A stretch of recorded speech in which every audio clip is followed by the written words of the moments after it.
नगरपंचायतीचा भोंगळ कारभार पुन्हा एकदा उघड झालेला आहे. मुक्ताईनगरमध्ये आज डॉक्टर बाबासाहेब आंबेडकर वाचनालय तसेच शेजारील दुकानांमध्ये खानदेश गादी भांडार तसेच त्या बाजूने असलेले वेल्डिंग वर्कशॉपमध्ये मोठ्या प्रमाणात पाणी भरून नुकसान झालेले आहे. तरी आजूबाजूच्या दुकानदारांनी नगरपंचायतीने याकडे लवकरात लवकर लक्ष देऊन ही गटर साफ करण्याचे आवाहन त्यांनी केलेले आहे. आज आपण आहोत मुक्ताईनगर येथील खानदेश गादी भांडार या ठिकाणी. आपण बघू शकता इथं एक वेल्डिंग वर्कशॉप आहेत. त्यांच्याशी आपण त्यांच्याकडून जाणून घेऊया की दुकानामध्ये ही परिस्थिती कशामुळे झाली आहे.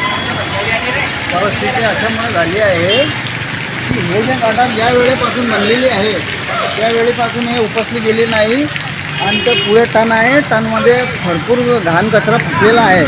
हे नगरपंचायतीचं काम आहे. हे गटारीने मोकळी करावी आणि तेच गटारी ब्लॉक असल्यामुळे हेच बरसातचं पाणी मध्ये घुसून ते सगळं दुकानात गेलेलं आहे. डॉक्टर बाबासाहेब आंबेडकर वाचनालयामध्ये सुद्धा हेच परिस्थिती आहे की प्रत्येकावेळी ज्यावेळी पाऊस येतो त्यावेळी हे नाली जाम होते आणि तेच पाणीचा पाऊस मधात घुसतो. हे नगरपंचायतीचं काम आहे की हे काम त्यांनी करावं पाहिजे.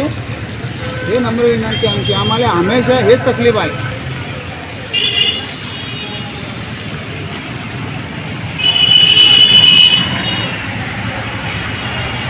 कमीत कमी पाणी 1.5 फूट चाललेलं आहे दुकानामध्ये.